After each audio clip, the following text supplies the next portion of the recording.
like what's going to happen next with the place. So hopefully it sticks around because it seems like they're doing really good business. Yeah. So I hope they stay because it's really cool. And I had a couple of those instances where you're talking about where I just started talking to the clerk about the movie I was renting. Yeah. Obviously friends with everybody who works there, and then some other guy, who was like standing around, like chimed in, and then all of a sudden the four of us were talking about, obscure Japanese films or whatever. So yeah, it's really cool. I mean, it's like, I don't know. Do you go to comic book shops at all? Not anymore. I'll tell you what, man, every comic, like I could go to a comic book shop in fucking Tulsa, Oklahoma, and there's 6 people in there hanging out, shooting the shit about something stupid. That's true. Yeah. Like that, the culture of the like conversational aspect of it all has definitely survived in the comic world and some record stores. Okay. As far as I've seen. Mm-hmm. Did I tell you about Spike up in Catskill, New York? I don't think so. This motherfucker, man, he's a trip. Spike. So what was I doing up there? Oh, the good Home Depot is in Catskill, New York. If you live in the Hudson Valley and you need to go to the good Home Depot, don't go to the one in Kingston. Go to the one in Catskill. That's where it's at. So I was up there, and I was like, well, shit, I'm up here. I might as well go check out the town, because it's probably been 20 years since I'd been to Catskill. And there's a lot going on there. There's like a cool little art scene. They had these they had this like art installation throughout the town, and it was like different cats with like different sort of like, it was like almost think of like almost like the way like Egyptians worshipped cats, right? Mm-hmm. So like they all had like their own little like pedestal that they were on, and they were kind of like, and the greatest one was it was a hybrid Godzilla, like Siamese or not a Siamese, I don't know, one of like the like Cheshire cat or something like that. Mm-hmm. So it was like half Godzilla, half cat, and I was like, oh, this is fucking amazing. That's awesome. And so I'm just like walking around town, and I stumbled into Spike's and ended up finding a record. This is the kind of shit you can't make up. Like a record that I had been looking for probably 3 or 4 years. Oh, fuck. Just happened to be in this record store. Awesome. And I just looked over at Spike. This is before I knew that Spike was Spike, because it's called Spike's Records, right? And I just looked over at him, and I was like, oh, you might be my new favorite record store. And he's like, oh, really? And I was like, bro, I've been looking for this record for like 4 years, and I like just stumbled in here today and found it. He's like, it's been sitting there for a long time, and a lot of people have no idea what the fuck it is. I was like, exactly. Yeah. So then him and I kind of shot the shit for a while, and he came up in the like New York kind of like punk like grunge scene or whatever, I guess, and like has a lot of ties to musicians and stuff. So he's like I have access to a lot of really wacky shit.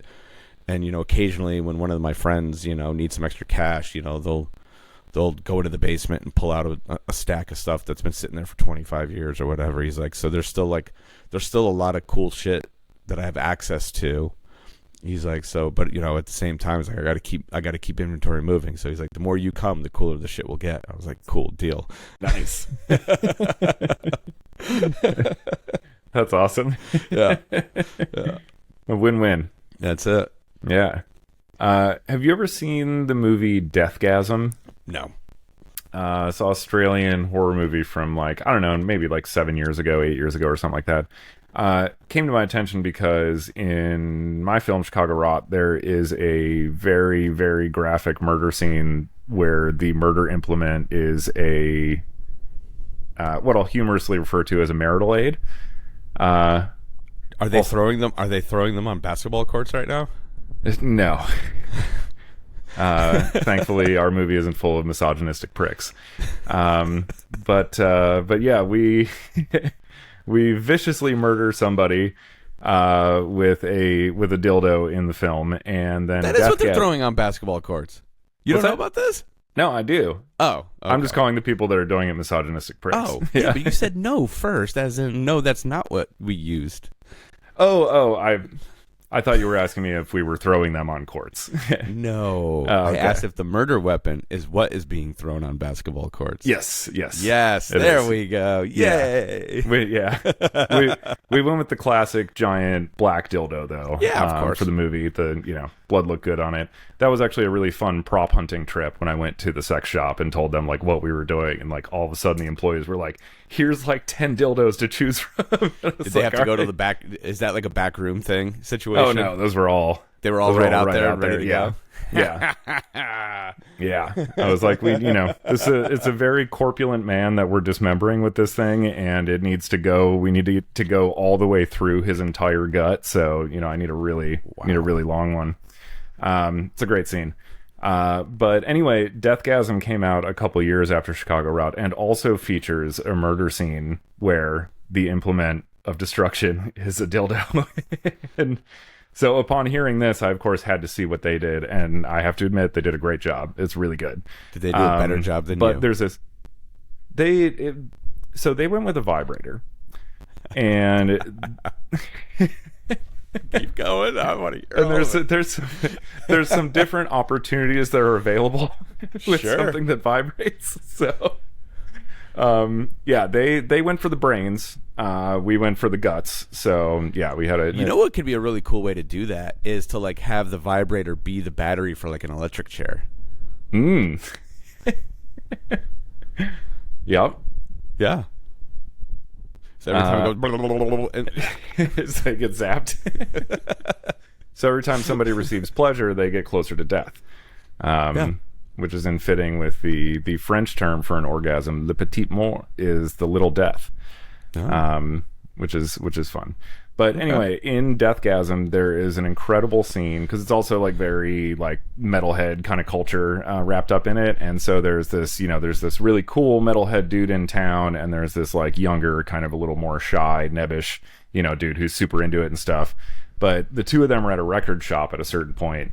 And there's this whole scene where the two of them are like looking through records and like lifting one up and then looking at what the other one is looking at and like whether they approve or disapprove. And it's like a perfect like representation of kind of like what that culture used to be like, where, and how this like weird friendship then forms because you're both like, oh yeah, I like Cannibal Corpse also, and shit like that. So it's a like wonderful scene within a completely batshit insane movie. I feel like for a majority of my experiences going record shopping with friends, I usually get the side eye. Like, you're really going to spend that much money on that? Yep. Okay.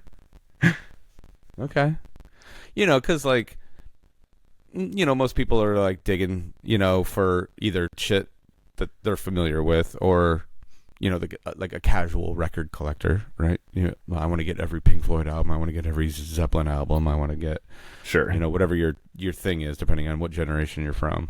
That's how it starts, and that's how it started for me. It just started for me 20 years ago.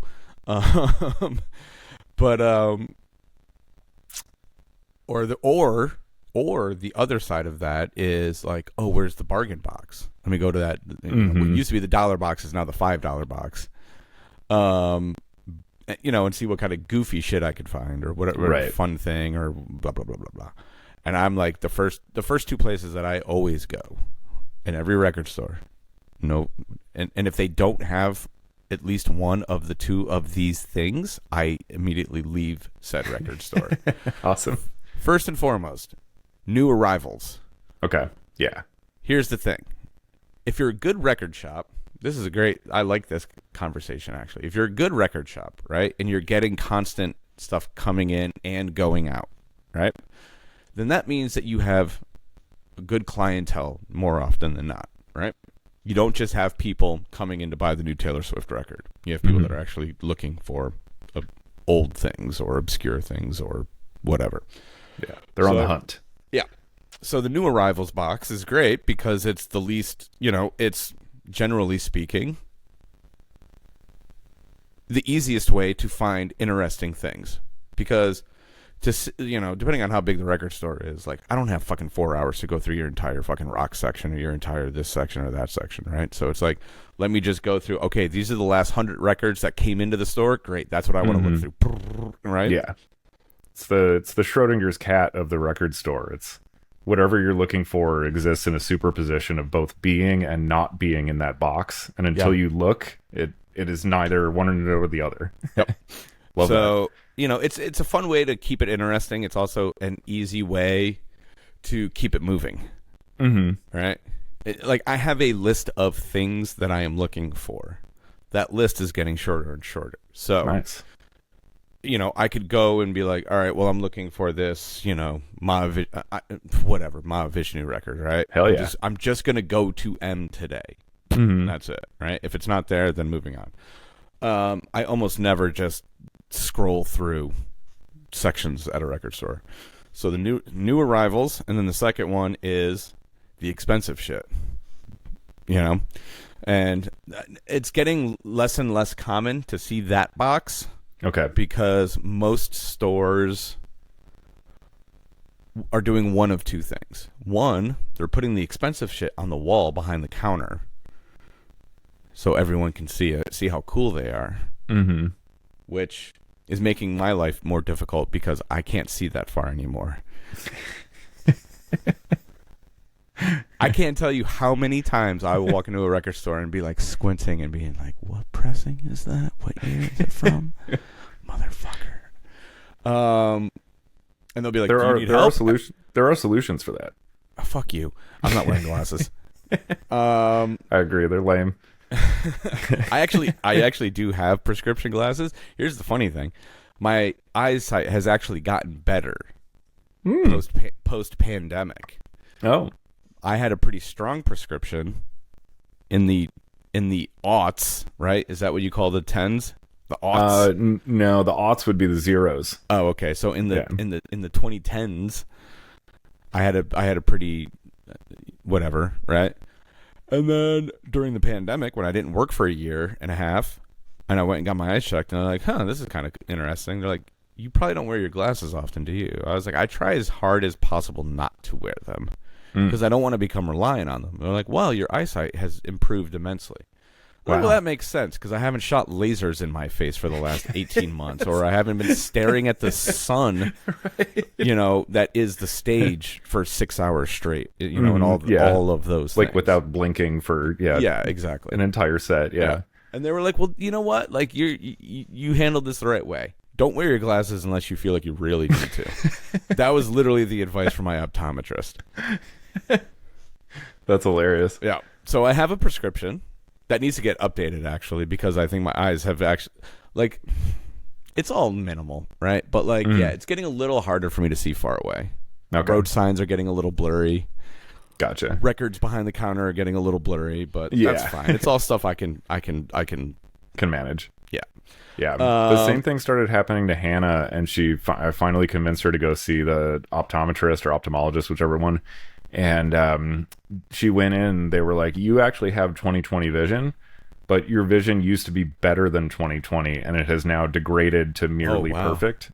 That's interesting. Yeah. Yeah. So, I had something similar because my field of view is wider than the average person. Oh. So like I can see like your peripheral vision is Yeah. Like I have like ultra wide lenses or something. This was something I was told years ago. They were like, yeah, you can see things that most people can't, like to the sides. Damn, that's kind of cool. Yeah, so they were like this all makes sense because like the mechanics of your eyes are fine. You just were suffering from basically fatigue. Like your eyes are just tired. They're like, would you notice that like your vision gets worse as the day goes on, kind of thing? And I was like, yeah. And then so obviously not doing shows, like they finally got to rest for the first time in 20 years or whatever. Right. Yeah. So they don't get as tired as easily anymore. I also don't do as many shows as I used to do. But so back to the record thing, right? So if the records are behind the counter, and then like I'll be like squinting so hard just to read everything, right? And then like almost every time the counter guy's like, "Which one?" And I'm like, "Well, I don't know because I can't fucking read anything that you wrote up there because they always have like those little tags, right? Like on anything that's like of merit or value or whatever, they'll have like a little piece of paper, like almost like a Post-it note or something that says like what year pressing, what the grading is, this thing, that thing, is it a first press, is it not, blah blah blah blah blah, whatever. What color variant is it if it's one of those? Mm-hmm. And I'm like, you guys need to come up with a better system for this. And they're like, no, you just need to be able to see. And but it's actually a funny icebreaker at some record stores, because then it turns into like shit talking and then from there it's like, all right, well let me see that record. And then they're like, oh, okay, so you actually like interesting music, and because I'm not looking for the the Pearl Jam record or whatever that every college kid thinks he should own, right? That costs $200 for some reason, right? Yeah. Oh shit, the White Album. Yeah. Those are my favorites. Okay, so have you ever been? I mean, I'm sure these are everywhere in Chicago, and it's kind of similar to what you were talking about with the VHS shop, but like. When you go to these like artist collective things, it's almost like an antique mall, but it's not antiques. It's just a bunch of artists and collectors and like vintage T-shirts and this my little pottery shop and like stuff like that, right? Yeah. There was a spot in Atlanta, and they had like a little record section off in the corner, and I shit you not. What was it? It was Inagata Davida, and which is it's like a $6 record. And they were asking, I think, like $75 for it. It was like vintage, for like whatever. And I just looked at this, and then I started going through a little bit more, and it was just like all garbage. And they were asking these insane prices, and I was like, has anyone ever actually bought a record from you guys? They're like, we've sold a few. I was just like, God damn, people are wow. Like, well, they're like taking advantage of like college kids that are trying to like probably some dude who's trying to impress his girlfriend, or it's some girl that's like, oh this boy that I likes classic rock. Let me find this old record for him, And then they just assume that the price is there because it's worth that. Yeah. They don't know any better. Right. Damn. I mean, I was like, whip out your phone. Take 2 seconds to do some research. I was just like, yo, man, this is fucked up. Like, damn. Go to a real record store. You could literally buy this record. There's probably 18 of them in the back room. They'll probably give you one for free if you ask them nicely. If you'll just take it. Yeah, please get this out of my shop. You want that? You want two? Yeah. I just discovered, actually, I didn't. So right outside of Wrigley Field, there's this area called Gallagher Way, which is like a grassy spot, and there's some shops in there, and they do like food trucks, so the bands play and stuff like that. Just sort of like an event space right outside of the park where you can hang out. And there is now a vinyl store there, which that's scary. Yeah, vinyl shops in like tourist areas. Yeah. Oh yeah, this is like super high end. Like it's been super renovated over the past few years, and like Hannah was over there the other day to pay her respects to the Ryan Sandberg statue after he passed away a week or so ago. Oh, classic Cubs player. But yeah, RYNE, right? Yes, Ryan, not Ryan. Yeah. The Rhino, yeah, as he was known. But she came back and she was like, "There's a fucking record store there now." So I haven't wandered in myself to check it out. But there are exceptions to that rule. I was in the city a couple of weeks ago, and Rough Trade Records, which I don't remember where the original location was, but it was in a cooler location than it is now. It's actually a part of 30 Rock. Oh, okay. So it's part of the like NBC ecosystem, right? Yeah. And but they did something clever. They have two shops. So the first shop, the main entrance, is right next door to the like NBC, like the classic like awning thing. Oh, whatever, right? So the first shop, and that's where all the new stuff is, and that's where all the tourists go. And then they have the Rough Trade Underground, and there's this like underground mall that exists underneath 30 Rock, and cool. It's actually really dope. I didn't know that it existed until I just stumbled my way down there. And there's a bunch of like good food and like different things and blah blah blah. But then they have like the used stuff and like all the weird shit, and it's like a true proper record store down there. Nice. And I was like, this is the smartest shit ever. I was like, you guys get so much foot traffic, but like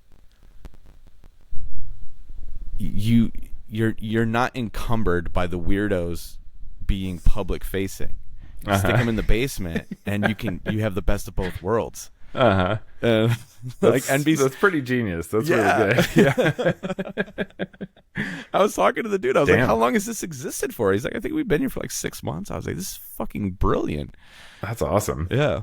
All right. Well, shit. I got to start exploring the like subterranean area around Wrigley. Maybe they got a similar thing going on. There you go. There is actually in downtown Chicago, there's a similar like pedestrian underground walkway that has all sorts of like shopping and restaurants and stuff like that like really nobody knows about, but it's like very expansive. Yeah.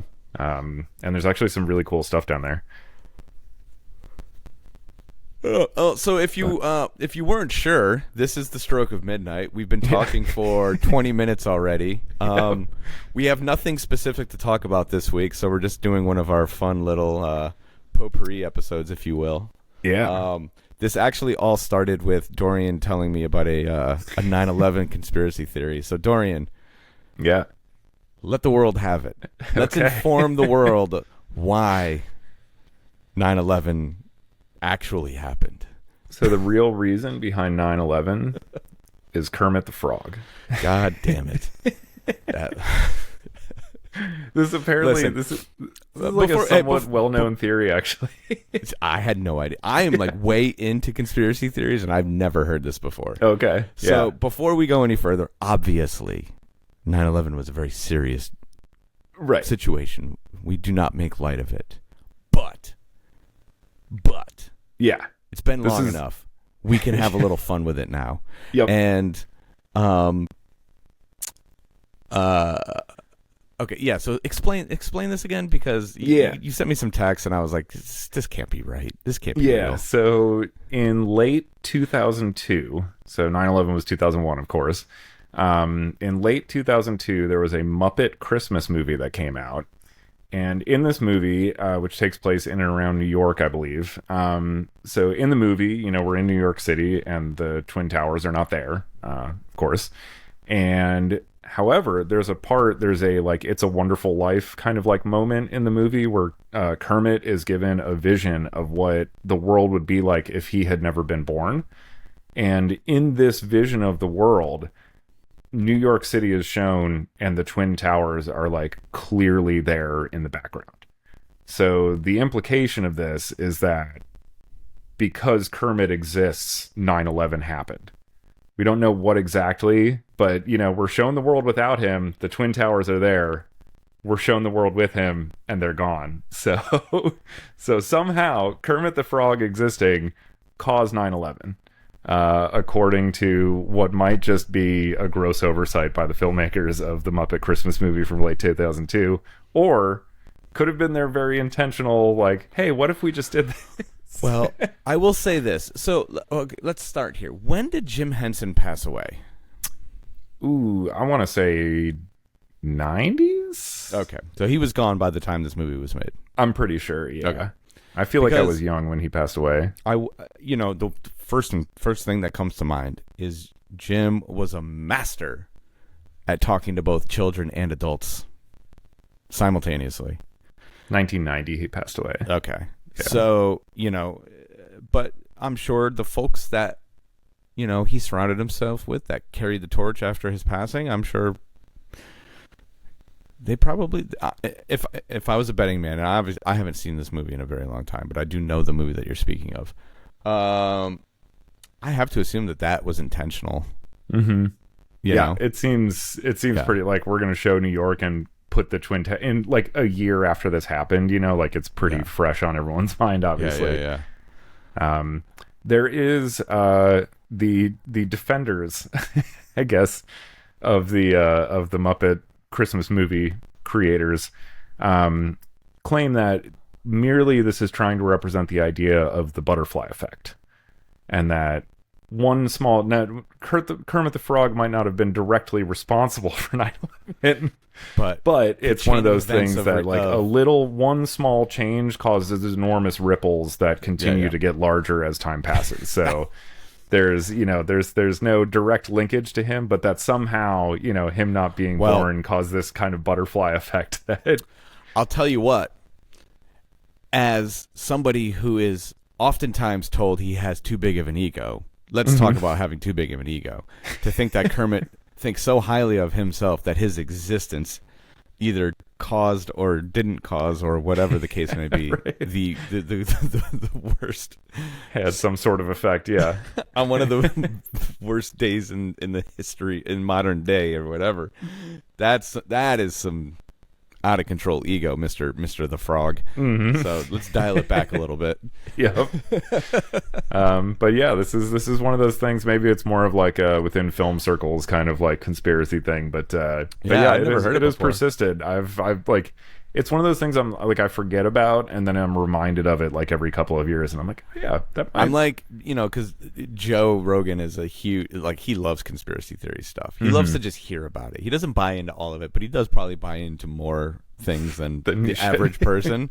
I want to just like search, like, because he's done fucking, I don't know, 8,000 episodes at this point. Right. And just be like, has Joe Rogan ever discussed the Kermit the Frog theory? And see what kind of diatribe those lunatics go on. Yeah, I mean, he's got the kind of sway he could like get. He might be able to get like the filmmakers on and like talk to them about it. I don't know if they've ever like publicly, Acknowledged commented it. on this. Yeah. That's wild. That's so funny. But yeah, it remains my favorite absurd, pointless conspiracy theory. How did we start talking about that in the first place? Oh, you sent me something about how about how Casper the Ghost is actually Richie Rich dead. Yeah. And that there's like a Jean-Benet Ramsey scenario where like the parents offed him for the insurance money. Now he's Casper the Ghost, because they are drawn. It's the same exact drawing. It's the same drawing. Yeah. Which I'm sure was purely like a cost saving measure. Yeah, absolutely. But also it's delightful Hilarious. to think about this. Yeah. I had this thought the other day. So let's see. Who produced those cartoons? Because that wasn't Hanna-Barbera and it wasn't Warner Brothers. It was the third. Because they did like all the Archie stuff, and because they were all... Oh, yeah. Because all of that shit, right? Those were all based off of early comics. Those cartoons, I believe. And yeah, I'm pretty sure. Yeah, so all of where did they come from? Oh man, who made it? I mean, who's responsible? I typed in Richie Rich producer, and it turns out there's a rapper named Richie Rich. All right, who's so it's all stuff on him. you should know better than to be so vague. Casper Animation Studio. Casper the Friendly Ghost, protagonist of the famous studio's theatrical Harvey Comics. So Harvey Comics is the one who did. Okay. Yeah, right. Yep. But then, are they responsible for all of the cartoons, like the actual animated cartoons as well? That I'm unsure of. Yeah, I do remember that being the Archie imprint. Not that I ever read Archie, but yeah. So Harvey did the cartoons as well as the comics. Yeah. Nice. Branched out. I think. Seems. That's wild. Well, so I was having this thought the other day. Yeah, folded into the Harvey Entertainment Company. So they must have, most notable characters are Casper the Friendly Ghost and Richie Rich, Harlequin, Novel Tunes, distribution of cartoons. Okay, it doesn't matter. I was having this thought the other day about like Saturday, because I know Saturday morning cartoons was kind of one of our things on our list, but it's also, I don't know, it's not maybe the greatest conversation to have for an entire episode, but we can probably chop this down into 10 minutes right now. Sure. Is that me or you? What's that? Do you hear that? That just like faint hissing in the background, or the helicopter that... It's probably just me then. I don't know. I gotta get the audio stuff set up better on my end. So you had like Bugs Bunny and all the Warner Brothers cast, right? The WB boys, if you will. And then you had all the Hanna-Barbera cartoons, Flintstones and Wacky Races and Underdog and Jetsons, all that shit. Yeah. And I was thinking to myself, why isn't Hanna-Barbera represented in modern times? It's such an odd thing to me because in my mind, they were the better cartoons. Mm-hmm. But clearly they weren't the better characters, I guess. Yeah. I don't know. Yeah, I have no idea. It seems like an obvious like branding thing. Like, the name Atari and the name Sega have been like bought and sold and like just used by different companies because of the name recognition. You'd think like Hanna-Barbera, especially if you're trying to market to our generation, would immediately be like an appeal. Like Captain Caveman. Why isn't Captain Caveman plastered across every fucking commercial on the... I mean... Well, wait, didn't they use Captain Caveman for like a pizza commercial at one point? Oh, I don't know. Doesn't ring a bell to me. I'm pretty sure they did. Yeah. I love this. But nice. So this goes back to an odd evening in Los Angeles, actually. I was with a bunch of people for a fish show at the Forum. Oh. And somehow we got on this conversation about Saturday morning cartoons. And my favorite Saturday morning cartoon was the Wacky Races. Okay. Dick Dastardly. And do you remember this? Like really vaguely. I remember Dick Dastardly, more than Wacky Races. Yeah. This dude, all right. Now I'm going to get upset because this is literally what happened on that night. Nobody knew what the fuck I was talking about. And so after the show, I made everyone watch a Wacky Races marathon in the hotel room while we were partying for like 3 hours. And they were all like, this is the greatest shit I've ever seen in my life. This is the greatest thing I've ever seen in my life. I'm like, no shit. Awesome. How have you been on this earth for 40 years and you'd never fucking heard of the Wacky Races? Like, yeah. It blew my mind, and it blows my mind that you, of all people, are not that familiar with it. Yeah, no. I was like an X-Men guy for sure. Like, that era of Saturday morning cartoons. That was more like the stuff that I really remember. But this goes back a little bit older, but like... Right, but all that stuff was syndicated for so long. Yeah, exactly. Yeah. And it used because I to be definitely remember seeing a lot of the other ones. I remember Captain Caveman, or not I'm looking up Captain Caveman pizza commercial. Wacky Races was like the kickoff for Saturday. So it was because like X-Men and Gargoyles and like all of that shit that existed in the early 90s. Yeah. Those usually started Biker Mice from Mars. Yeah, oh my God. Street Sharks. There was a bunch of those. Right. Street Sharks. Those all started at like 9 in the morning. Mm-hmm. Right? If you got up early, that's when you got the old shit. They put the old shit on before they put the current shit on. Right. So like at like 6 to 8 is when you could watch like old Flintstones, Wacky Races, fucking Mighty Mouse, whatever other wacky shit they were putting on. But it was always like kind of like a rotating catch. You never, at least where I grew up, I never exactly knew what they were gonna show. Actually, I remember like a lot of those older ones I didn't really get into because they felt to me almost more like Jetsons and Flintstones in particular. They were more like sitcoms that were just like happened to be animated. Yeah. Rather than like cartoons, with like I wanted to see Gambit and Wolverine and shit like that, So yeah, that's more. But X-Men was just 24 before 24. It's true. Funny thing, we actually about a week ago watched the first 3 episodes of the first season of 24. I tried watching it and I could not get into it. It was one of those hilarious shows. I was like, I don't know why everyone loves this show.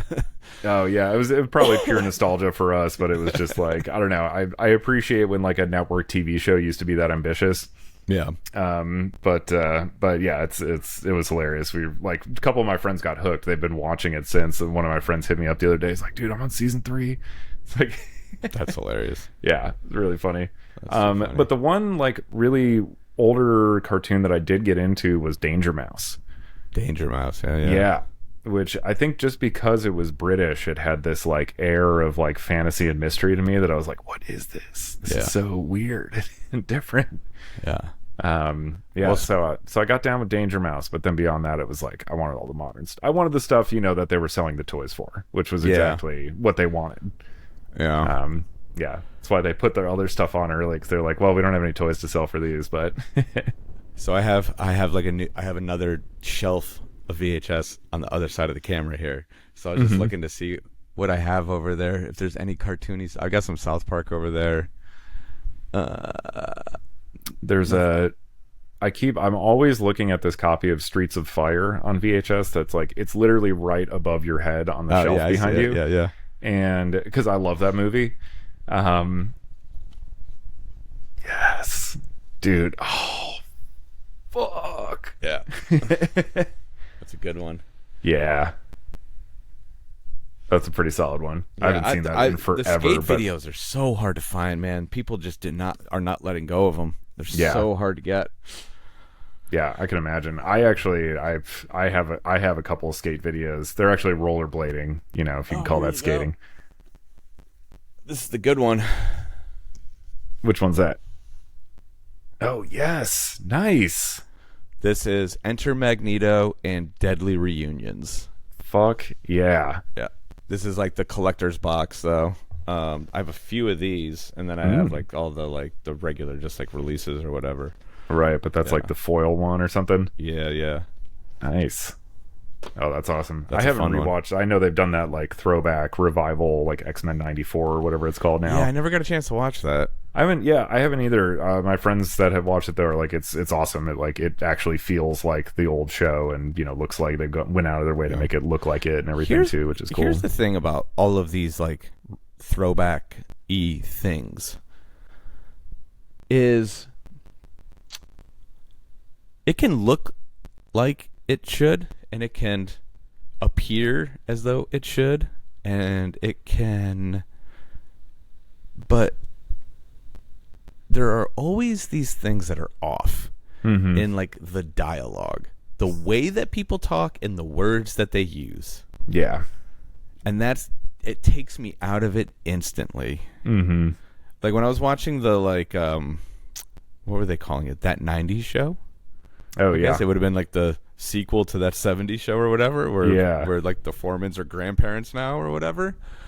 And I was just like, motherfucker, we did not talk like that in the 90s. Yeah. You guys are doing such a bad job. I see that a lot in because with a lot of the like new like 4K restorations and stuff that are being made of like older films and stuff, they, you know, a lot of them foreign films, they're updating the subtitles. Because to be fair, there are some pretty bad translations out there that are just sort of like inaccurate or confusing or whatever. But they're like, you know, the language is modernized.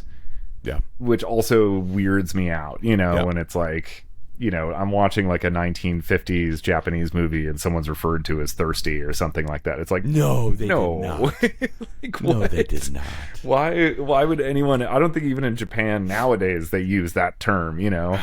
But yeah, so some of that stuff I'm like, okay, this might be like a more accurate representation of like what the people were actually saying, but like let's put it within the context of like the kinds of things people would actually say in that time period, you know. Because I agree, it completely rips me out of it, you know. Yeah.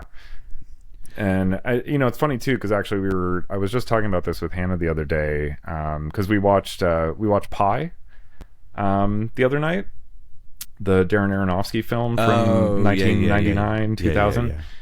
Which I hadn't watched in a really long time. I've always loved this movie. When it came out, I watched it like obsessively, and all this type of stuff. But yeah, it was super low budget. It was like $30,000 to $50,000 or something. He made it for in New York, all shot on like black and white reversal film stock, like short ends and shit. So very gritty, you know, kind of look. The film stock is like shit and all this type of stuff, but it completely works for the film. It's like the absolute, I can't imagine another aesthetic ever working for this movie.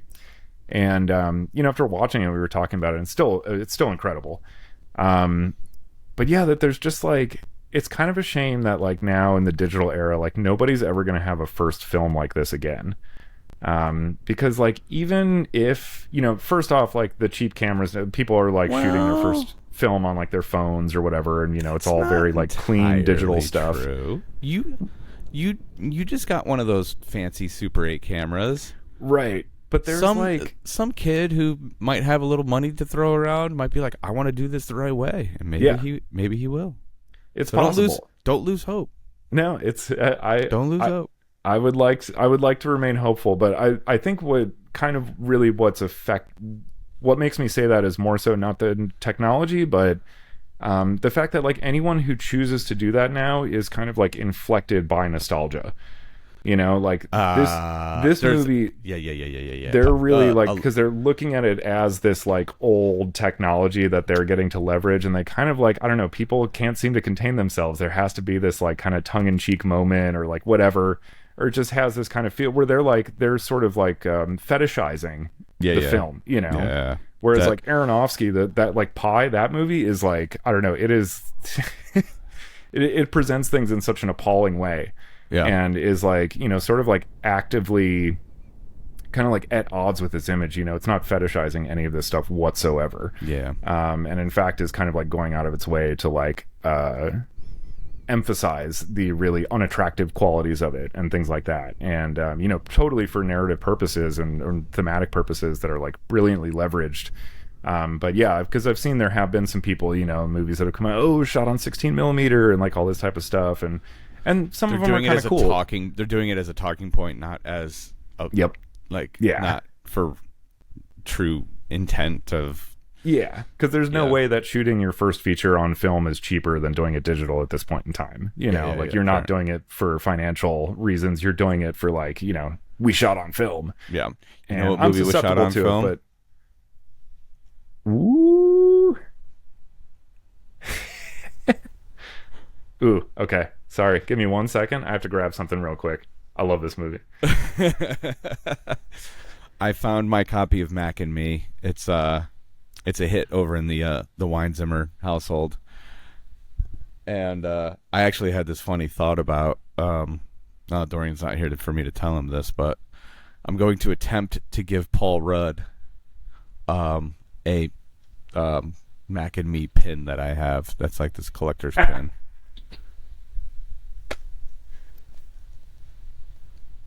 What'd you find? Oh, is that the Vinegar Syndrome 4K release of Mac and Me? That fucking cover is hilarious. Yeah, it's hysterical. So, and then of course on the inside we've got some sweet stickers of Max in his fucking teddy bear costume, which is like super convincing. I was just telling nobody except for whoever's actually listening to this.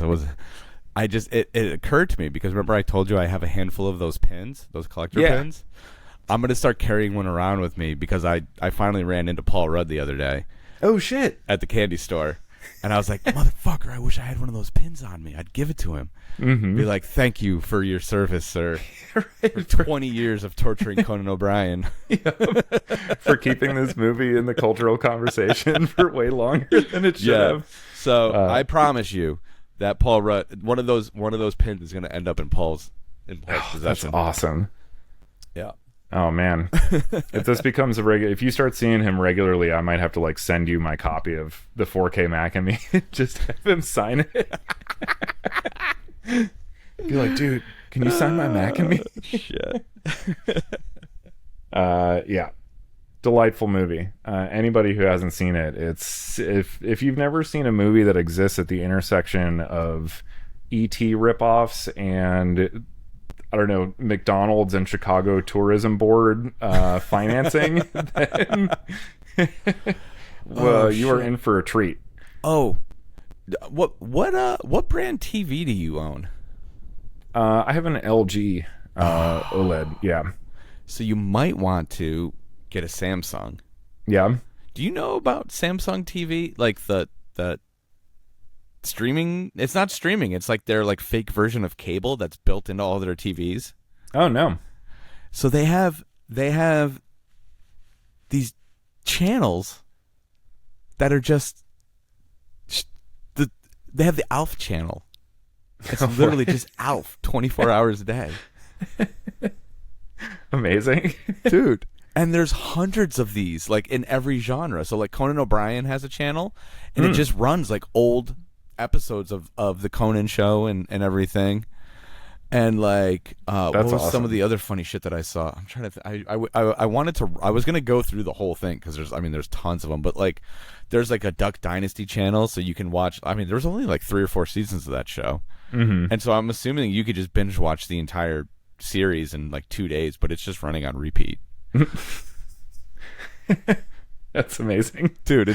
It's insane. I wonder what kind of like weird rights intersections are resulting in this, where it's like, well, we just have all this stuff, so let's just show it. So Samsung TV is this like treasure trove of just like like stuff that's it's not necessarily it's not obscure, but it's just like some of the things that have slipped through the cracks over the years.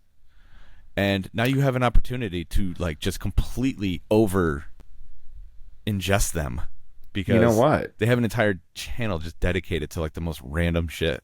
Nice. So my ultra wide monitor is Samsung, and it's built to be like a computer monitor or a TV, basically. TV. Yeah, I know. Yeah, so it's got all that stuff built into it. Yeah, so there you go. Check out Samsung TV.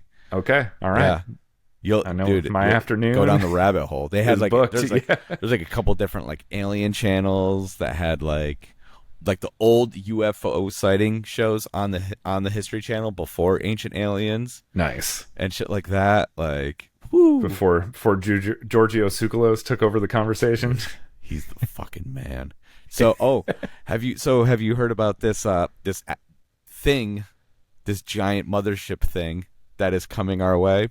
That could be a asteroid, or could be a giant football field sized spaceship, or I don't even know how big it is. It's some massive thing. I don't know. But like everyone's like, there's like some like Harvard professor that was like, there is 0.005% chance that this thing is organic. And I was like, sick, let's go. Those are like massive odds, actually, in terms of like he was so confident through space. Yeah, he was like, I am, because apparently it's like emitting its own light. Whoa. So, but yeah, okay. Like, the mothership is headed our way. It'll be here before the end of the year. Honestly, the timing is impeccable. At this point, I'm ready. Can we just get this over with finally? So ready for the mothership to show up. Yeah. When the aliens come, I'm just going to show them my sci-fi collection and be like, I've been waiting for you guys for 20 years. I was like, what took you so long? We, Hannah more so than myself, but we have chosen to invest some money in gold, which is actually a very strong investment and is doing great right now. But also, I believe from Ancient Aliens or something else, gold is like what the aliens are after. Oh, they want this shit. So yeah, so showing up, if we've got like a little gold, that's like we might have a bargaining chip. Nice. So, along with the sci-fi collection. Yeah. So let's see here. I was scouring eBay last night trying to find all of the movies that you sent me. Oh yeah. I had a lot of success actually. I tried to pick ones that were actually like kind of available. What the fuck, dude? I told you obscure. Well, I figured you wanted to actually find them. Listen. Don't forget who you're talking to here. Yeah, I could find anything. All right.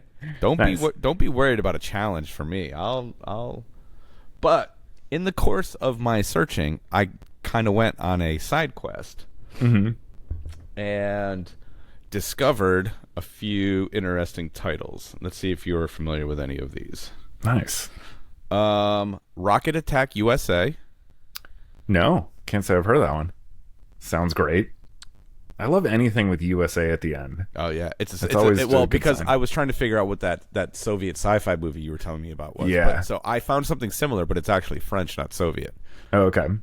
Akari XB1, I think you'll really dig. There's some really cool sci-fi concepts in there. Alita, Queen of Mars. Oh yes. And then the original Solaris. Yeah, that movie's great. Not black and white though. Not black and white, but it was part of my little side quest. Yeah, Andrei Tarkovsky is. He did another movie called Stalker that is also sci-fi-ish. Oh, and then what was the other thing? Oh, this one wasn't. I can stream it, but it wasn't a movie. It was a TV show. What the fuck was it? It's on Amazon Prime. Let me see if I can find this real quick because this one was really interesting to me. Ooh, okay. Let's see. Recently added TV. Nope. Where's my stuff?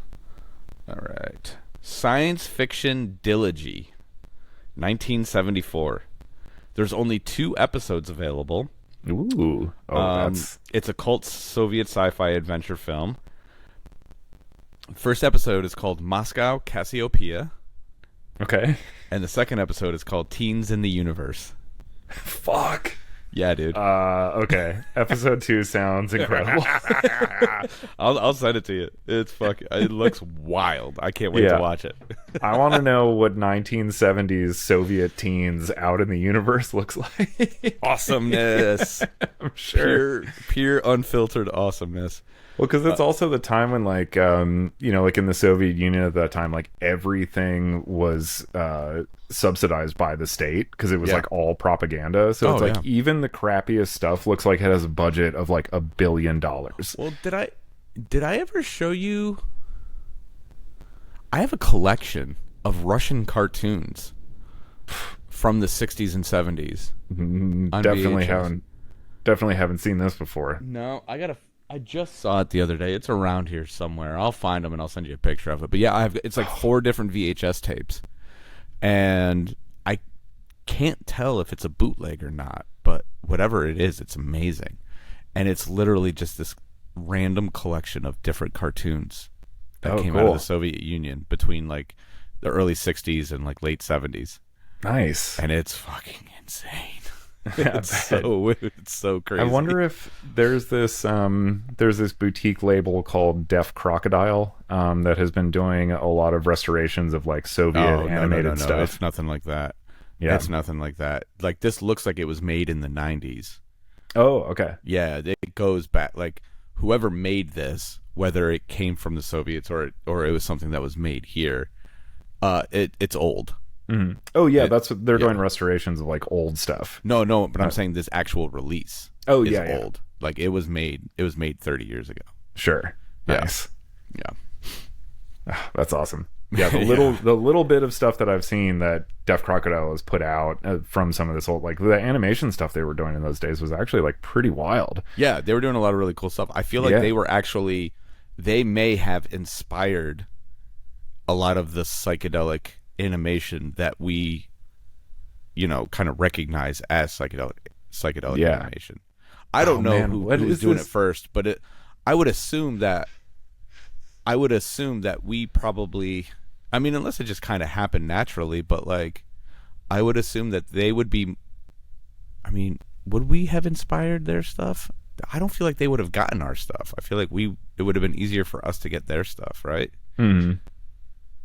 Yeah. Bit of who knows? In those days, who fucking knows, man. There was this one we watched with a couple of friends a few months ago last year called Delta Space Mission. Okay, which is a Romanian animated film, and it's hilarious because I think this was produced like right after the breakup of the Soviet Union, if I remember right. Okay, and it was basically late 80s. I think so. Yeah. So it was basically Romania's way of saying like, "Hey, world, we're some cool cats, we're doing some interesting stuff here, and like let's extend like the olive branch to the other countries to like, hey, we're down to like hang out, have trade agreements, like cross-cultural and all this type of stuff." And it's all like very, very like thinly veiled underneath this story of like these like aliens that are going out in the universe to try to like meet other people, and like that's the one. Yep. Yeah, it's a bizarre piece of animation, but it was kind of cool in some ways. It was like a little janky, of course, because it was Romania and they didn't have like the biggest budget animation studios, but there was a lot of heart to it, and there was a lot of stuff that you could tell they really like tried to be innovative with. So it was a neat watch. I mean, just the stills that I'm looking at look very interesting. Yeah. Wait, did you just say Deaf Crocodile? Yeah. Okay, so that's the company that restored that. Yeah. Yep. But yeah, that was an interesting one. I can't say I had ever seen any Romanian animation before, or since. But that's been a big part of my current journey through like Dead Media and stuff, is like trying to find, whether it's like home recordings or whatever, but like try to find that kind of stuff, like more like true, like culturally relevant things that weren't like, put out for the masses. Totally. Yeah, it's a really cool like time capsule. It definitely has a feel. It's like a smaller scale version of like the golden record, that we sent into space. It was like, this was Romania just sending this out to the rest of the world, like, hey, we're cool. But yeah, it's definitely got an interesting place in history. Nice. Yeah. Yeah, this is an interesting one. Most of my knowledge of history comes from like what was happening in the film industry of these countries at the time, and like how that was related to the politics of the time. Well, like it's an important way for any culture to express their certain status within things. So you see how fucked we are right now by how terrible our movies are. Yeah. God, they're bad. I know. Derek was asking me for film recs, and I was like, bro, the only thing I got are music documentaries. I was like, everything else is hot garbage. Yeah. Yeah, it's true.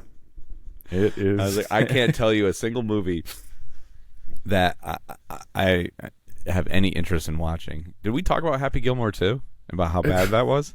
No, but the first one sucked, so... Well, I mean, it was endearing. This was just pure insanity. It literally, in the first 5 minutes, Adam Sandler kills his wife with a off course drive. She gets knocked in the head with the golf ball and dies. Wow. Well, now I'm interested. I mean, it's an interesting approach, but it is a bad movie. Yeah, I'm sure. Everyone I've talked to has pretty much said the same thing. He was swinging for the fences because he definitely took some chances, but like, it was like, God damn it, this is so not good. Yeah. Just recycling a lot of the same jokes from the original, I'm assuming, as well. Or... Honestly, if he had just done that, it probably would have been fine. But it was so out in left field. You got to watch it. I'm not gonna ruin it for anyone who may want to watch it, I guess. Yeah. I'll be nice about this one, but let's just put it this way. I would say it's worth watching just to see how insane it is. Yeah. Insanely bad, but insane nevertheless. I am because the whole time I'm just like, these are the choices that he made. Like, what? Why? Yeah. I am admittedly not an Adam Sandler fan. Yeah. Aside from Uncut Gems, which he's phenomenal in. Yeah. But the whole point of that movie is to hate him. So it was like really easy for me to buy that character. What was the movie that I enjoyed? Punch Drunk Love? Is that it's one I feel like I might need to revisit at some point. I saw it when it came out and I hated it. Yeah. But my feelings about Adam Sandler at the time were very fresh. Yeah. So it's hard to, because the filmmaker P.T. Anderson I love. He did Boogie Nights. He did There Will Be Blood. He's got a new movie coming out next month called One Battle After Another that looks really bizarre. Bizarre in the sense that it looks kind of conventional, which is not his thing. But trailers are super misleading, of course. So I'm sure once I actually see the movie, I'll be like, oh, okay, those were like the 3 action moments in the entire film. They just loaded the trailer with, But anyway, so I love him, and it's one movie of his in like his catalog that I'm not like a fan of, but I haven't watched it in 20 years. Yeah. So might have different perspective on it. There now. you go. One of these nights you can have an Adam Sandler night. You can watch Punch Drunk Love, and you can watch Happy Gilmore 2. Oh my god. It's like torture. That's a double feature if ever there was one. Yeah. Woo! That sounds Wow. like something. That sounds like something. So there's this. Remember that place I was telling you about in Pennsylvania, the Mahoning Drive-In, Oh yeah, yeah, and they do these like crazy like yeah. Joe thematic. Bob Briggs does a lot of stuff there. Yeah, which is they do really a bunch of crazy like thematic nights there. They just did the well. Here's the funny thing. So they had like some indie promotion, like wrestling promotion, come and set up a ring in front of the drive-in screen, but then they played the movie over the top. The arm wrestling movie. Exactly. And I'm like, what? Stallone turned his hat around. They might have also played what was oh god I can't believe I can't think of No Holds Barred. They might have also played No Holds Barred. But Hulk Hogan, right? yeah, that's Hulk Hogan and Zeus. Oh yeah, Tiny. Tiny Zeus Lister, Yeah, yeah. was known as Debo from Friday. Exactly. Yeah. Who is not tiny in any stretch of the imagination, but No. yeah, so that might have been the double feature. But the thing that stood out to me, I was like, over the top of all the movies you could have picked, that's the one you guys picked. Okay. Damn. I'm trying to think if there's a wrestler in the movie. Yeah, I can't Like if remember. someone had a cameo or not, but It seems like something they would have done because that was a Canon Films production, and they were like shameless about that type of stuff. I mean, they made that movie because they were like, we want a Rocky, so let's get Stallone and do arm wrestling this time. Instead, Like, literally the entire impetus for making that movie. how long until there's a slap fight movie? Oh yeah, Have slap you seen boxing? that? It's the slap. Yeah, the Dana White's new promotion where they literally slap each other. Oh, okay. So the guy who runs the UFC also runs a thing where people competitively slap each other. Oh wow. And apparently this shit is fucking crazy. Like I'm sure it sucks. they got like those phantom cameras, so they do like the super slow mo, and so you like literally see the like all the skin. like ripple, and then their jaw like go like 6 inches in the wrong direction. Okay. It's fucking nuts, dude. Wow. That's that's where we're at in life right now, dude. Is just masculinity is in good shape. Well, here's the crazy part, man. I think the women actually are fucking worse to each other than the men are. In the slap fighting? Yeah. Yeah. The women have slapped the piss out of each other. It's crazy.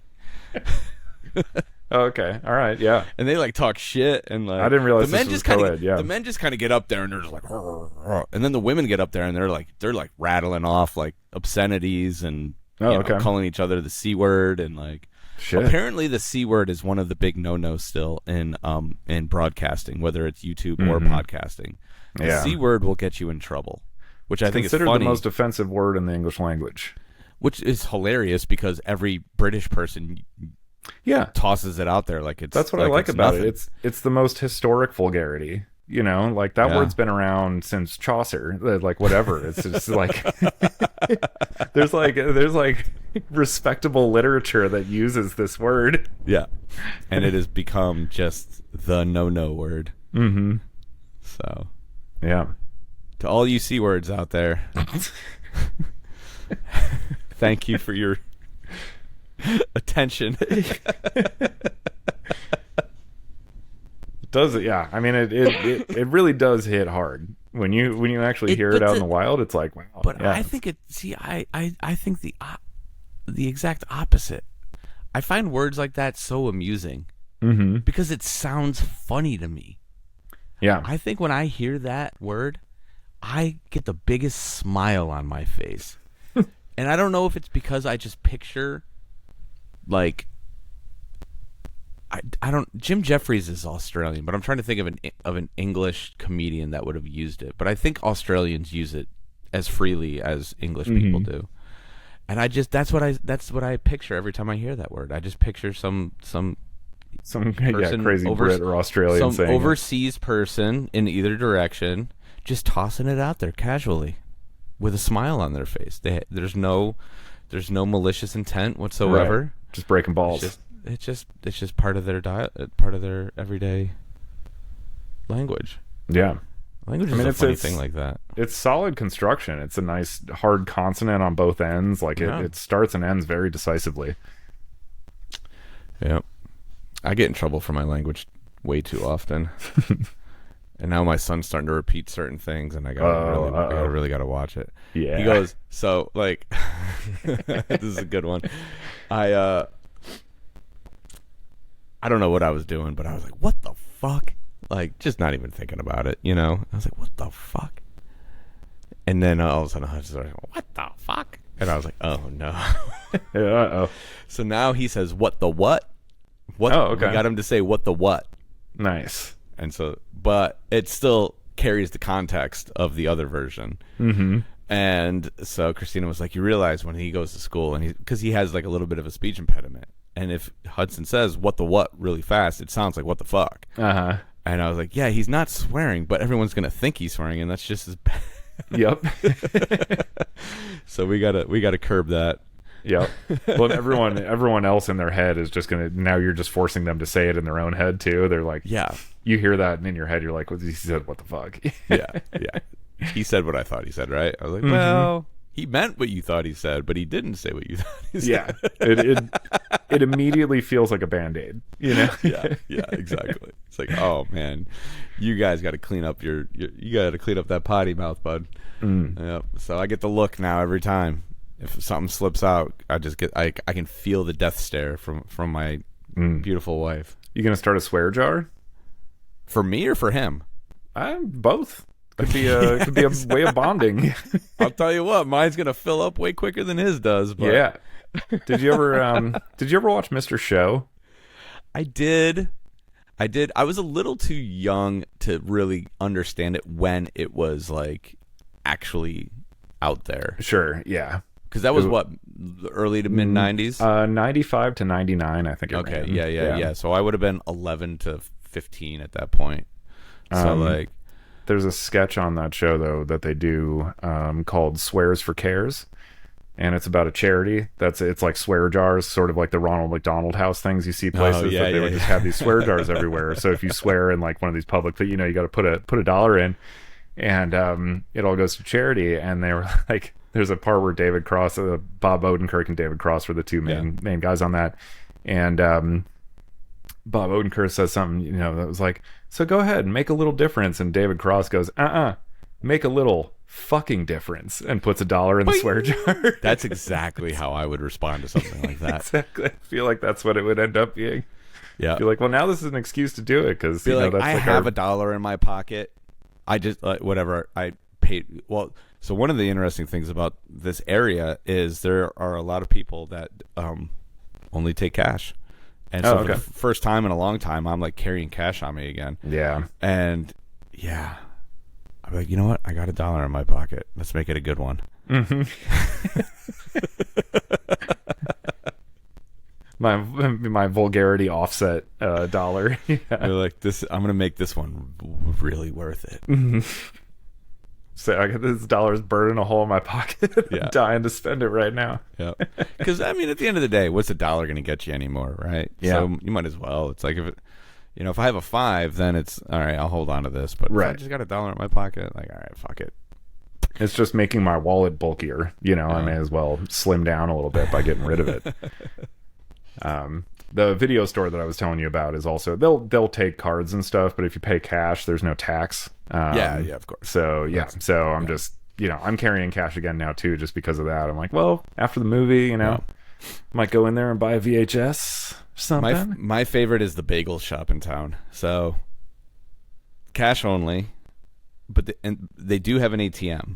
Mm-hmm. So I was like, oh man, you guys are getting it on both ends, because you're getting those ATM service fees. Yep. Well played. It's like a weed dispensary. And then the girl was like, one day I was like, all I have on me is my phone. She's like, we'll take Venmo. I was like, oh, all right. I love that now, because like backroom deals used to be cash. Now the backroom deals are like fucking Venmo.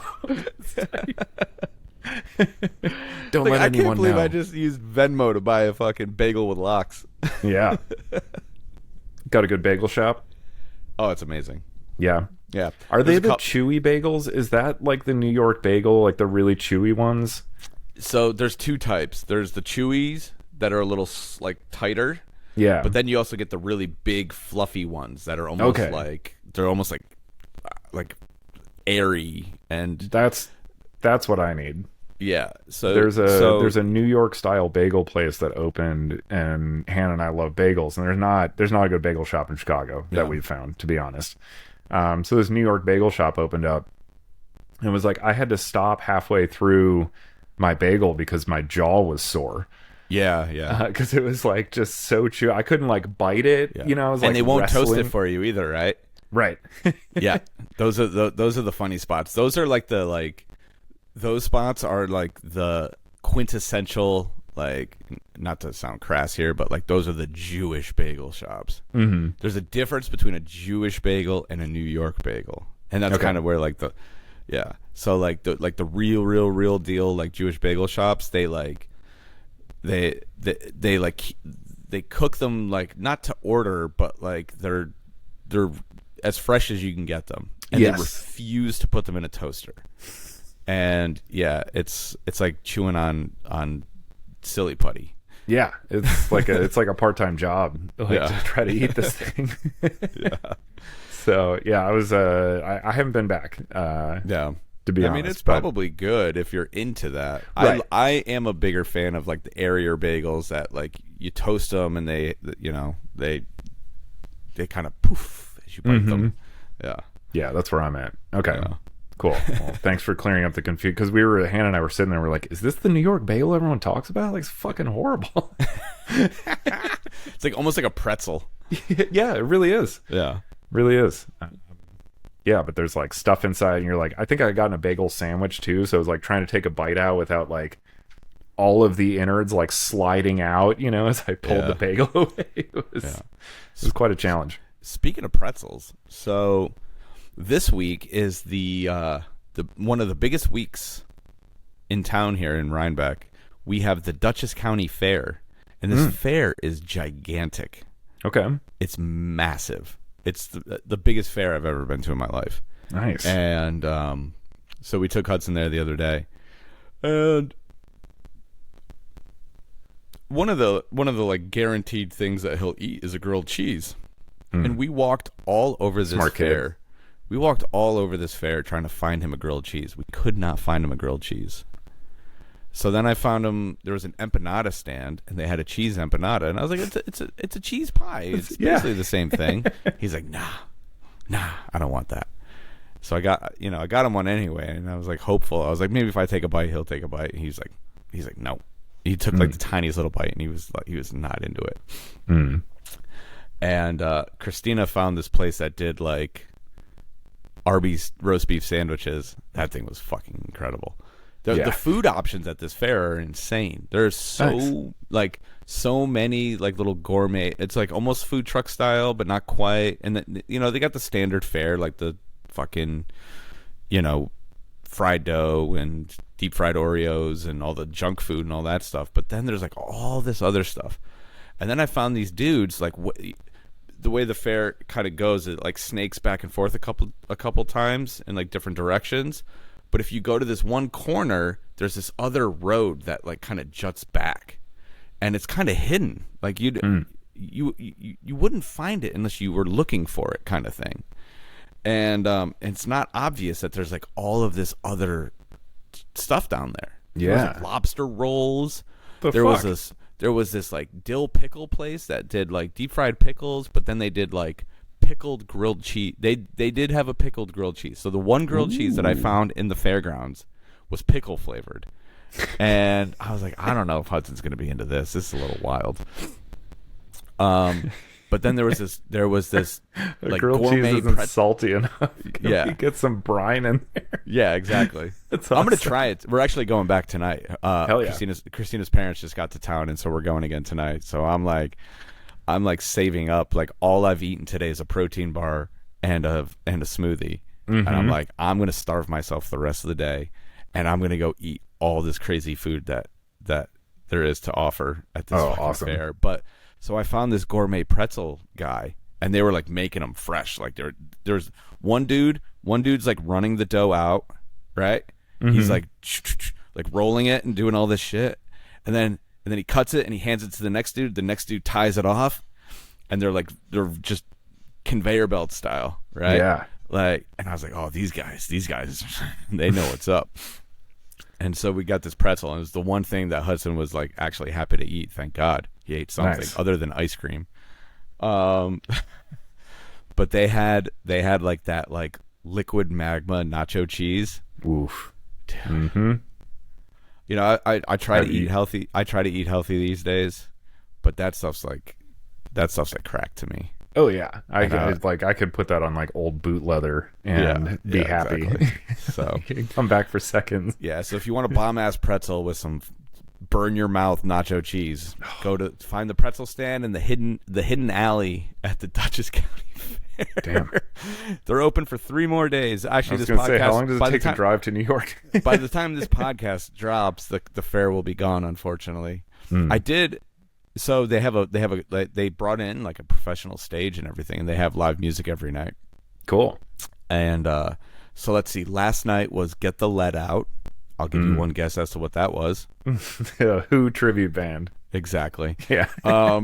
Tonight is some relatively big country musician, you know, county fair, state fair style playing country musician. I'm sure he probably played on Saturday night at Indy 500 in the past 2 years, and I've heard the name before. Probably. So it's always country artists I've never heard of. On tomorrow, or no, right? Wait, what day is it today? Today's Friday? Friday, yeah. So there's a Bob Seger tribute band on Saturday, and then a Gloria Estefan tribute band on Sunday.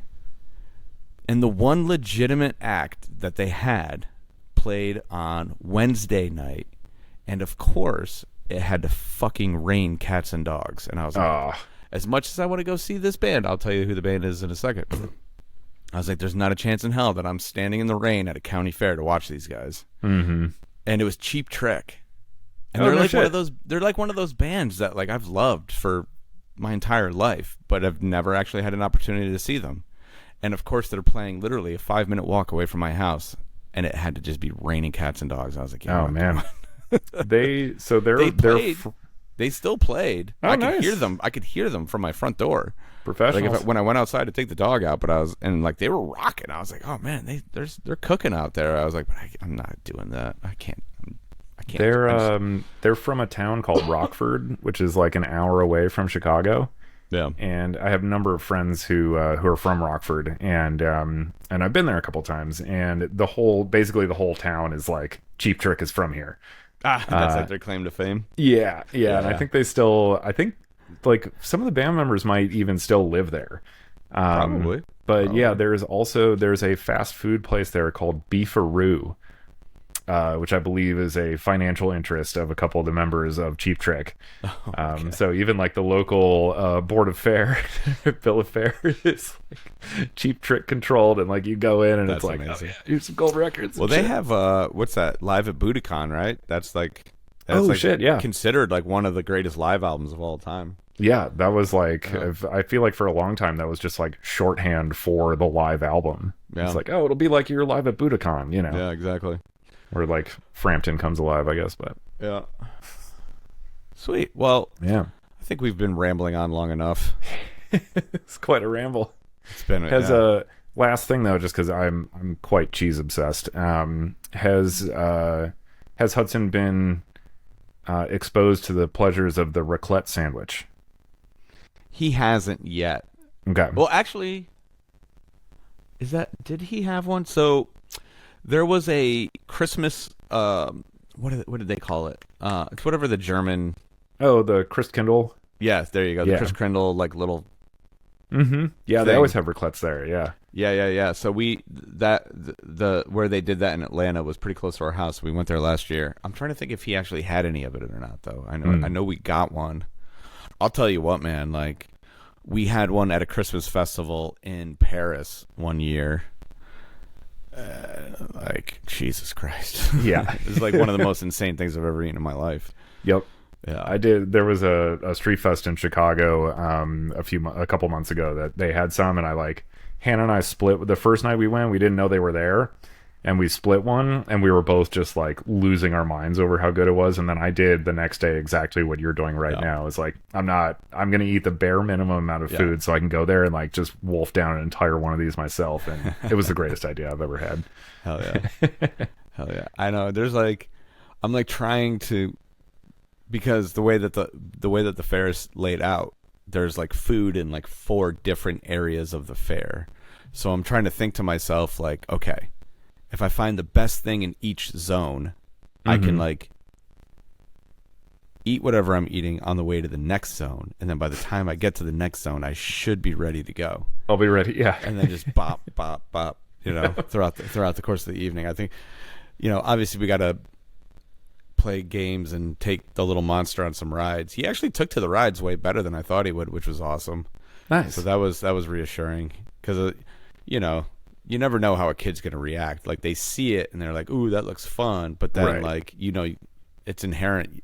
Anytime you go to an amusement park or a fair or anything like that, there's always that kid that is just having a nuclear meltdown. Yeah.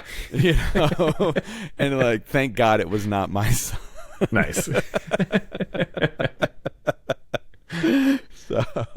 I imagine that's a very good feeling. Yeah. Yeah, it was definitely, it's not my kid. Yeah. It's literally just a roll of the dice. Once you get there, you're just like, is this going to be cool or is this going to just be completely miserable? Mm-hmm.